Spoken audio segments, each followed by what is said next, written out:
Yo, what's going on, guys? Holy crap. So, I was at work earlier today, and I saw this tweet from Aaron come up, and then maybe 30 minutes later, I started seeing videos. I saw Stylosa, I saw Flats start posting videos on this. We gotta check this out. So, his tweet says, how about a tease? Image related to our next support hero, plus flashpoint details, balance updates, and more in our latest blog piece. Alright, director's take, flashpoint cinematics, and the dawn of a new hero. Here we go, and I've already seen a little bit because I was fucking stoked. Grab bag week. There's a lot. Okay, you guys got it first. You gotta bear with me. My glasses broke like 2 weeks ago, so I've just been literally flying blind. And reading type content is gonna be a bit of a struggle. I just got done at the eye doctor actually today, so hopefully I'll have some new glasses like next week. Grab bag week. There's a lot the community is talking about and we're excited for. This week I'd love to briefly touch on a bunch of those topics. Flashpoint, that's the Call of Duty game mode they're bringing to Overwatch. It's like Hardpoint, I think. We talked about Flashpoint during the live stream and then some of the points around its design over Twitter, but nothing compares to a picture. It's a good practice to draw paper maps before building a new level, especially when it's part of the process for designing a new game mode. Damn, this looks like my son drew this. Sorry, I have my PC on old lady settings right now because I literally it's so hard to see sometimes. So it looks like we'll both come out and fight for I don't know how this works yet. This image is one of the first ones drawn for Flashpoint. The final layout of Cervezas. We're gonna call it Cervezas. No, it's Suravasa. Won't be exactly like this. For instance, there won't be a river dividing the map in two, but it does a good job of showing how, could you imagine, they just introduce water and you can also start swimming around in Overwatch? What the fuck? That'd be nuts. Maybe they'll make it like Warzone 1, where if you even touch the water, you just explode, you just die. For instance, there won't be a river dividing the map in two, but it does a good job of showing how a Flashpoint map is designed. There are 2 spawn points for each team and 5 points arranged in an X pattern.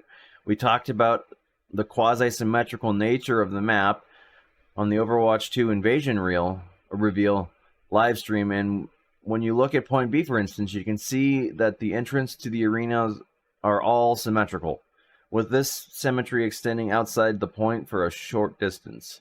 And yeah, I guess they really are. But I mean, that'd be wild if, say, you spawn into a game and point E or B are the first ones, you just automatically get an advantage just based on RNG. I wonder how that's going to work.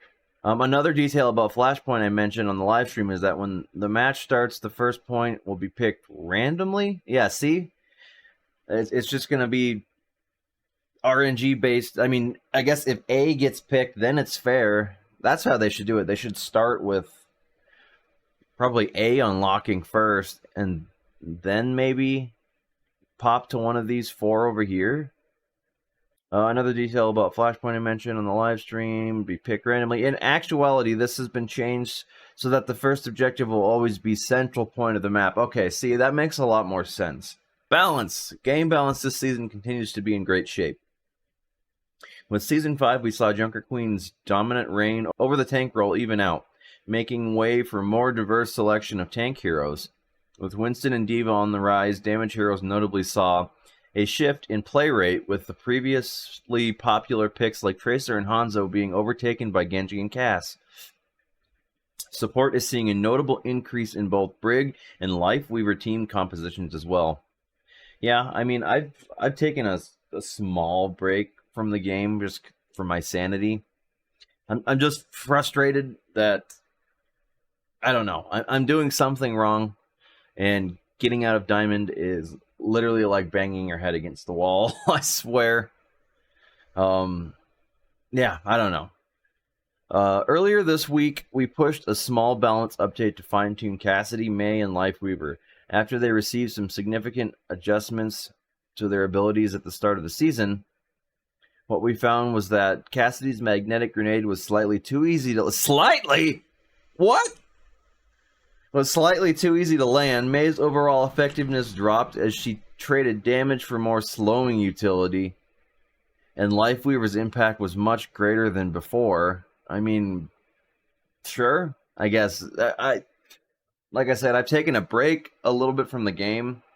I've played a few here and there, but I haven't really seen much Lifeweaver still. We're still looking to improve player control over aiming Thorn Volley. I mean, they need to do a little bit more with that.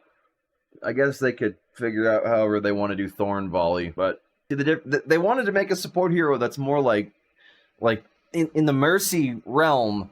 But the thing is, with Mercy, she has damage boost, and damage boost is providing the damage that, you know, she would normally be doing. Whereas if you're Lifeweaver, he's just clunky as all fuck. Like, I've tried to play him, but it's just, he doesn't feel good.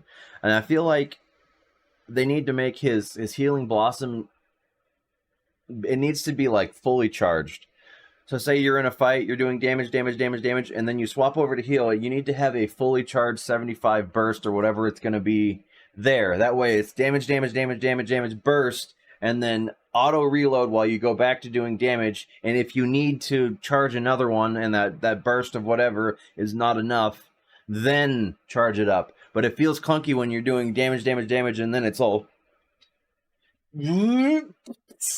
It just doesn't feel right. Like, it needs to go from damage to a fully charged burst immediately. I don't even know if the charging thing should even stick around. They should maybe put like Kiriko, there's a little in between each burst of healing. Just something. I know they don't want to keep things too similar, but he just feels clunky. There are more hero balance changes coming in the mid-season patch, which including shifting power for Torbjorn and some... What?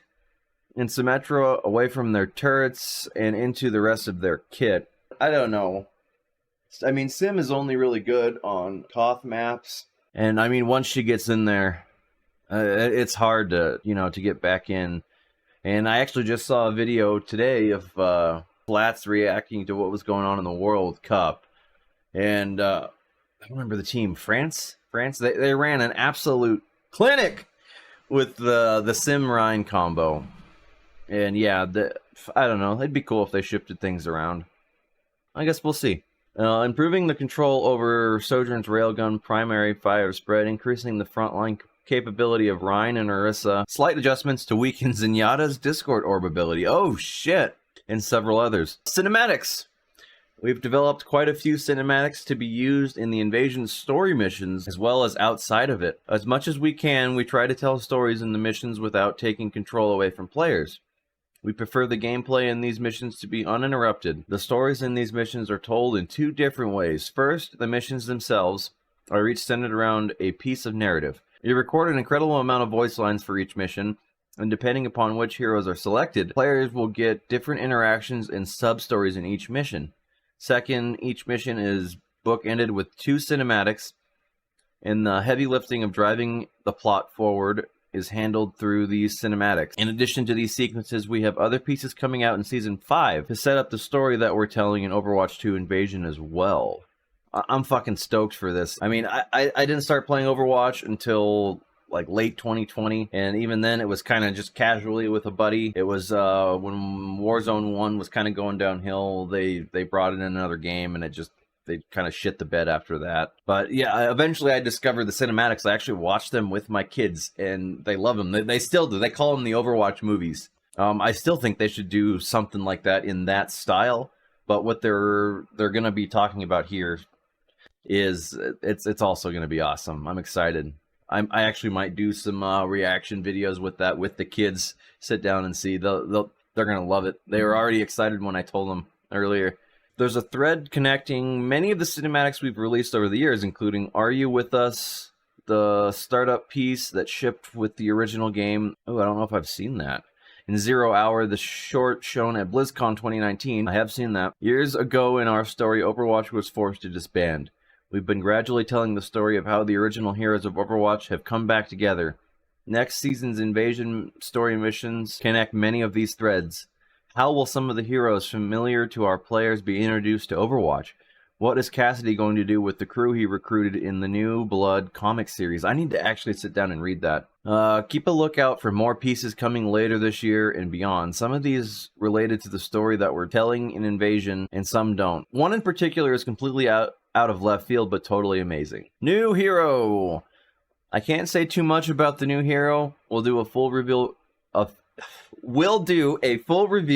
later before Overwatch 2 Invasion launches, but I'm not above teasing a bit. Earlier in June, we gave players a quick glimpse of her silhouette, and the internet immediately went to work enhancing the video to give her more definition. Someone even created a concept piece for her. Yes, I actually saw that. It's crazy. They did really fucking good work on that. We knew people would do this, and we were surprised with how many of the details they got right about her look. Yeah, I actually saw that. I think Stylosa did a video on it, and if they got things right out of that, that's crazy. You'll have to go check out the video. I'd like to recognize this detective work by revealing an image that is an integral part of the hero's backstory. Enjoy. Solar threading ritual?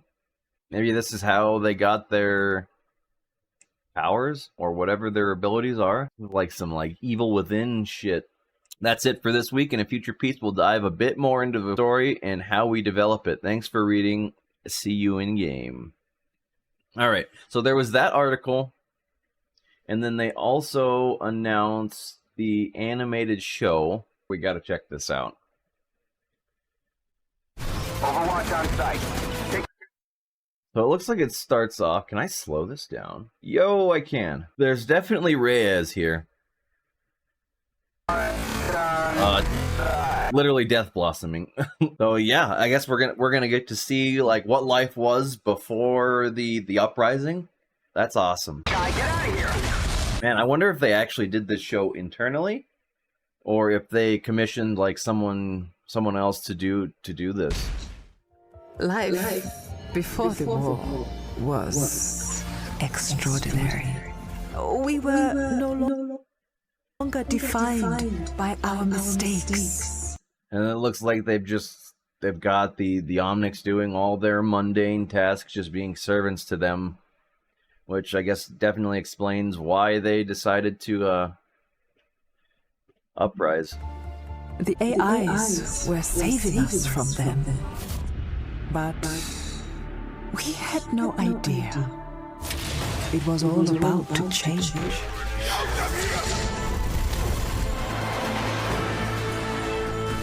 We got Anna. Oh shit! I don't know where she's at right now, but yeah, I guess I know the general bit of like Overwatch lore, but I don't know like the super deep lore. I'm excited to learn more about it.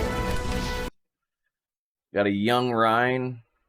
Looks like he's somewhere in a forest, maybe.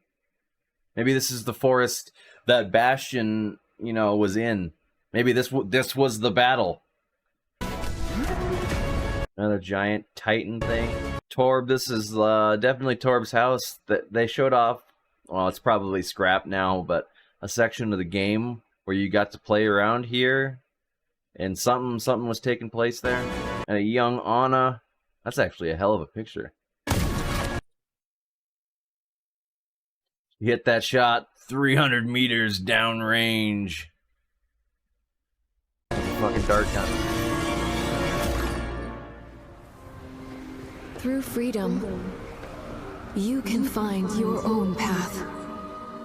And then apparently this person, I first checked this out at work, and this is apparently Aurora, according to some of the comments.